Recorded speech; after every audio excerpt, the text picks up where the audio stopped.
અમદાવાદ મિત્ર ન્યૂઝની ટોપ 10 ખબરોમાં આપનું હાર્દિક સ્વાગત છે।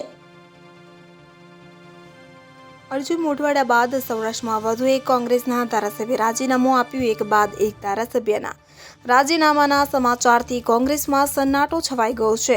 કોંગ્રેસના સભ્યપદ અને ધારાસભ્ય પદેથી રાજીનામું આપ્યા બાદ લાડાણી ભાજપમાં જોડાશે। હાલ રાજુલામાં ભાજપ પ્રદેશ પ્રમુખ CR પાટીલ સાથે ગુપ્ત બેઠક ચાલી રહી છે।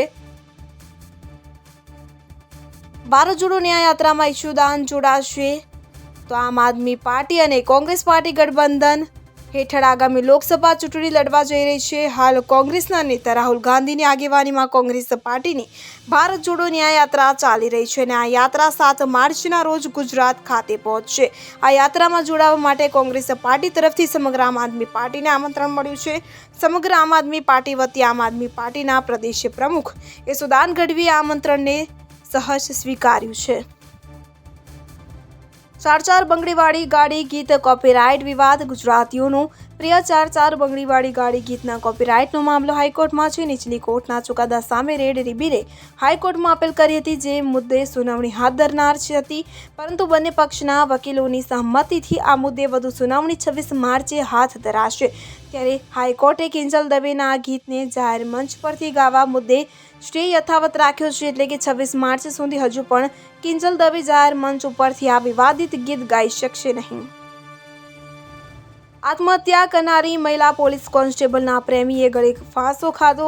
અમદાવાદમાં 29 ફેબ્રુઆરીએ પાલડી પોલીસ સ્ટેશનમાં ફરજ બજાવતા મહિલા કોન્સ્ટેબલે ગળે ફાંસો ખાઈ આપઘાત કર્યો હતો, જે અંગે તપાસ કરતા મહિલા કોન્સ્ટેબલે પ્રેમીના ત્રાસથી કંટાળીને આત્મહત્યા કરી હોવાનું સામે આવ્યું હતું। પોલીસે પ્રેમી સામે આત્મહત્યા કરવા દુષ્પ્રેરણાનો ગુનો નોંધી તપાસ શરૂ કરી હતી। ત્યારે કોન્સ્ટેબલના પ્રેમીએ અમદાવાદની પાલડીની એક હોટેલમાં ગળે ફાંસો ખાઈને આપઘાત કરી લીધો છે, જે મામલે એલિસ બ્રિજ પોલીસે ગુનો નોંધી તપાસ શરૂ કરી છે। લોકસભા ચૂંટણી પહેલા સરકાર સામે બાયો ચડાવી રાજ્યભરના ગ્રાન્ટેડ અને સરકારી સ્કૂલોમાં શિક્ષણ અને કર્મચારીઓ જૂની પેન્શન યોજનાને લઈને આજથી આંદોલન પર ઉતર્યા છે। સમગ્ર રાજ્યના શિક્ષકો આજે ચોકડાઉન અને પેનડાઉન કરીને આંદોલન કરી રહ્યા છે। અગાઉ સરકારે જૂની પેન્શન યોજના સહિતના પડતર પ્રશ્નો અંગે ગેરંટી આપી હતી, જે ગેરંટી પૂરી ન થતાં રાજ્યભરના કર્મચારીઓ આંદોલન કરી રહ્યા છે। મહત્વનું છે કે ગઈકાલે સરકારના વહીવટી વિભાગ દ્વારા શિક્ષકોને આંદોલન કરે તો નિયમ અનુસાર કાર્યવાહી કરવાની ચીમકી આપી હતી, છતાં આંદોલન ચાલી રહ્યું છે।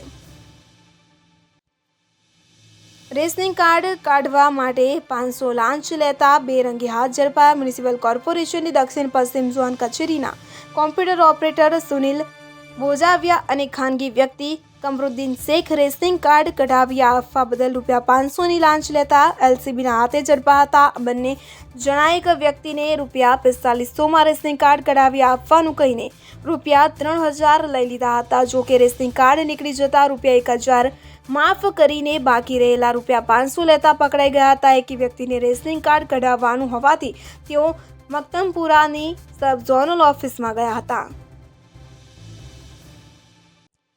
ગુજરાતમાં બુલેટ ટ્રેનના 7 બ્રિજ તૈયાર। વડાપ્રધાન મોદીનો ડ્રીમ પ્રોજેક્ટ એવા બુલેટ ટ્રેન પ્રોજેક્ટની કામગીરી પૂરજોશમાં ચાલી રહી છે।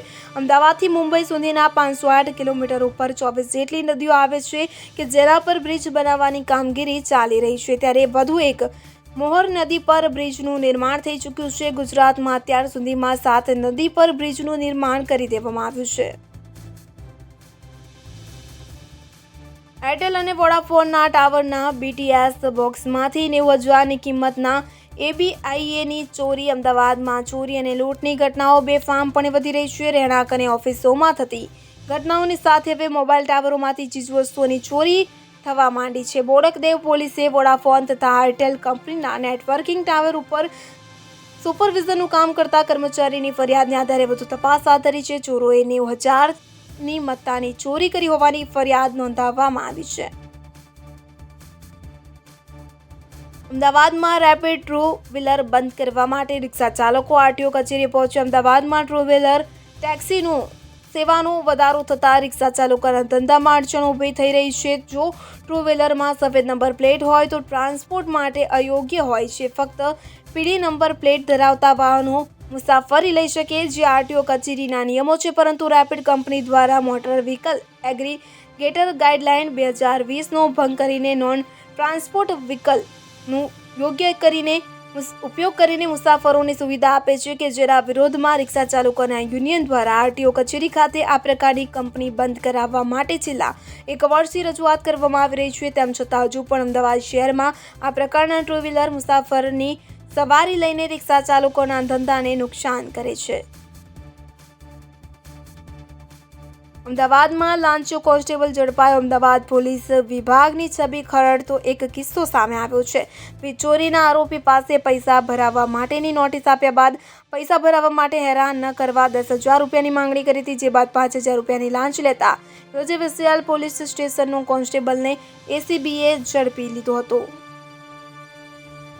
અહેમદાબાદ મિત્ર ન્યૂઝની યુટ્યુબ ચેનલને સબસ્ક્રાઇબ કરો અને બેલ આઇકોન જરૂરથી દબાવો, જેથી દરેક મહત્વના વિડીયોની નોટિફિકેશન તમને મળતા રહેશે.